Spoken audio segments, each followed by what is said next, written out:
Hello and welcome to Smart Coach.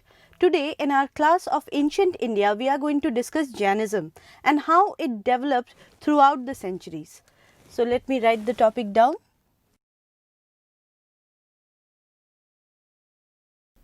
Jainism. In our last class regarding Jainism, we had studied how Mahavira had propounded his theory of Syadavada, how he gave the Pancha Mahavratas, the fifth Mahavrata being Brahmacharya. What happened after his death? This is what we are going to study in this class. Now, Jainism continued to flourish even after Mahavira, and many kings gave patronage to Jainism. Now, one of the most important king who gave patronage to Jainism, if you remember, is Chandragupta Maurya.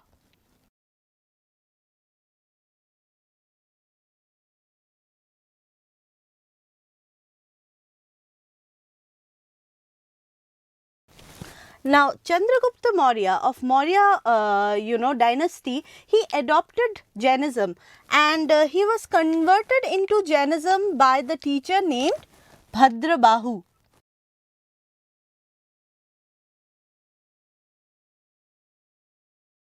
Bhadrabahu is seen as the last teacher of unified Jainism or the Jain community, because during Bhadrabahu's time, Jainism itself got divided into two different sects. So what you have to remember, during 4th century BC, 3rd century BC, sorry, Bhadrabahu was the teacher of Chandragupta Maurya. Chandragupta Maurya adopted Jainism under the under the guidance of Bhadrabahu. Chandragupta himself adopted Jainism, and then another point that you have to remember, Chandragupta Maurya went to Shravanbelgola. This is a place at Karnataka. Now, this actually tells us how influential Jainism was. Bhadrabahu was the teacher who made Chandragupta convert into Jainism. He adopted Jainism under the guidance of Bhadrabahu, but he later on also renunciated the materialistic life and performed tapascharya. So this is a very important aspect of Jainism, and how patronage, Jainism got the patronage during Mauryan period. But another important thing that I must mention here, during Chandragupta's reign, the first Jain council was also organized.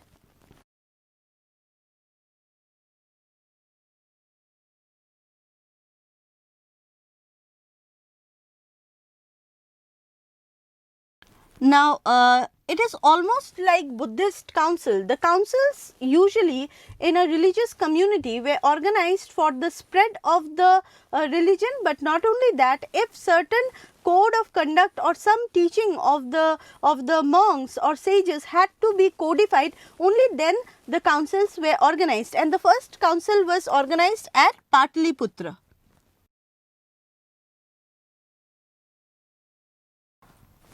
Who was the president of this council? The president of this council was Thulabhadra.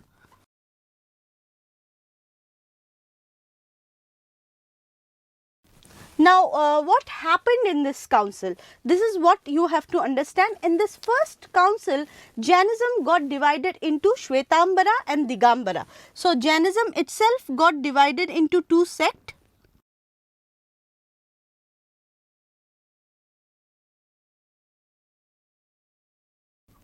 What are these sects? Shvetambara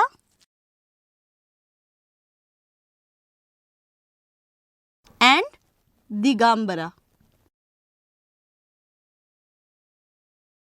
Now, Shvetambara sect was headed by Shulbhadra, and what was the tenets of Shvetambara sect? Shulbhadra wanted to bring certain changes in the Jainism. They started adorning white attire, and they were more relaxed or liberal in their outlook than the Digambaras, who continued to follow the original teaching of Jaina.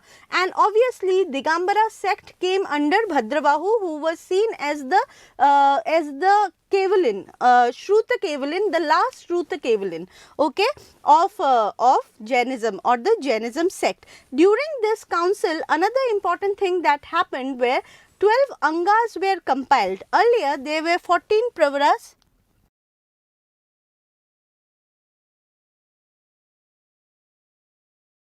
and these were converted into 12 Angas. Now, these Angas, contained the teaching of the Jain Tirthankar. This was one of the very important aspect of this era when Jainism got divided into two important sects. But even after this, Jainism continued to flourish in India because it got patronage from other kings like Chandragupta Maurya, and after that Ashoka's grandson, he also gave patronage to Jainism. So, let me write the name of the kings or the dynasties which gave patronage to Jainism. So, under Mauryan age, under Mauryan dynasty, another name will be Samprati. Samprati was actually the grandson of Ashoka. He adopted Jainism, and he was responsible for sending Jain missionaries to south and spreading Jainism in southern India. He was brought into Jain community by teacher Suhastin. The Jain teacher who brought or converted him to Jainism was Suhastin. Not only this, after Mauryan age, so you have to remember these both kings are from Mauryan age. So, Mauryan dynasty, from Mauryan dynasty we have Chandragupta Maurya and Samprati. But after Mauryan dynasty, in the post Mauryan age also, we see that there were kings who gave patronage to Jainism. One of the important king was Kharvela, and if you remember, Kharvela was from Meghavahana dynasty. So, Kharvela of Orissa. It is said that in post-Mauryan age, Kharvela had attacked Magadha, and he took lot of wealth from Magadha, and then he actually constructed Bhuvaneshwar temple in Orissa, but he was also a follower of Jainism, and we come to know about it from his Hathi Gumpha inscription. So, let me write it down. How do we know that Kharvela actually was a follower of Jainism or gave patronage to Jainism? In his Hathi Gumpha inscription,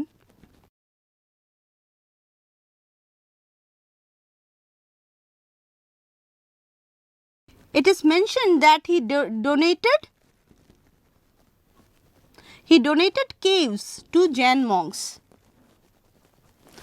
Not only that, it is also mentioned that he brought the image or the statues of Jain Tirthankara from Mathura to his kingdom. So, this was one thing, but Jainism continued to flourish after Kharvela as well. We see that even in Gupta period, Jainism developed, but even before Gupta period, if you see in south, Jainism had become had gained a strong hold in south. Not only Shravan Belgola, which is in Karnataka, where Chandragupta Maurya and even Bhadrabahu went to perform tapascharya, but before post pre-Gupta age, we see that the Tamil Brahmi inscriptions of south were written by Jain scholars. So, another important aspect is the Tamil Brahmi inscriptions,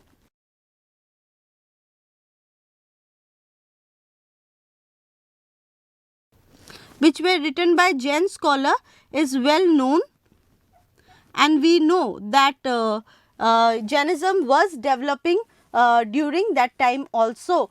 Now, by the time we come to Gupta period, the Jain community had given up agriculture and industry, and they had shifted to trade and commerce, and most traders and commerce came from traders came from Jain society or Jain community.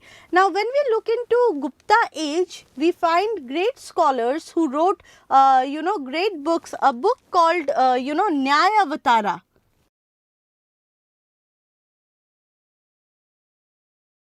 is very important, and this is a book which was written during Gupta period. It is a Jain text, and it was written by a Jain scholar called Siddha Sen.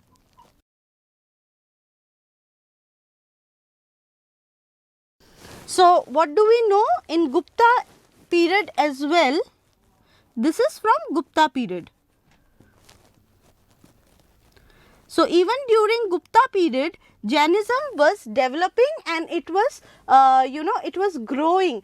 But after Gupta period, before I talk about after Gupta period, we have to also know during the 5th century or 6th century AD, we see that second Jain council also took place. So this is how we know that Jainism was spreading its wing in India. So let me write it down.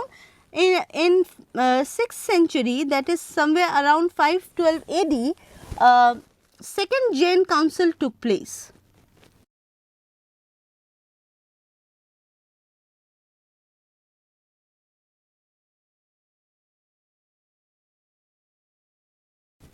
And who was the president of second Jain council? Devardhi. So what was the achievement of second Jain council? From 12 Angas, more literature was composed, such as Upangas and Shrutas. All these were composed in the second Jain council. So obviously we understand that Jainism was being propagated and it was expanding in India during Gupta period and post Gupta period as well.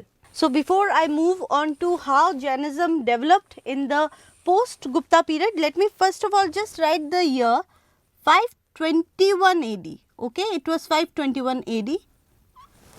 Yes, 521 AD when the second Jain council took place and many other Jain literatures were composed during this time.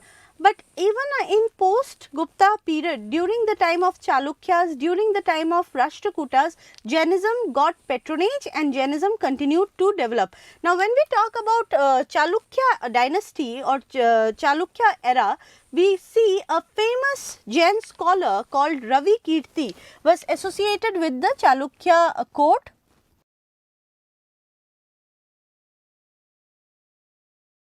His name is mentioned in Aihole inscription.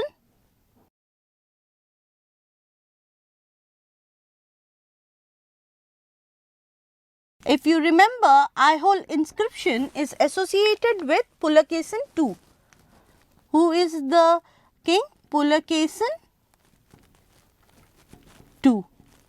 So, Aihole inscription of Ravi Kirti, we know that Ravi Kirti was a Jain scholar and as such we know that even Chalukya. So, what is the dynasty is Chalukya.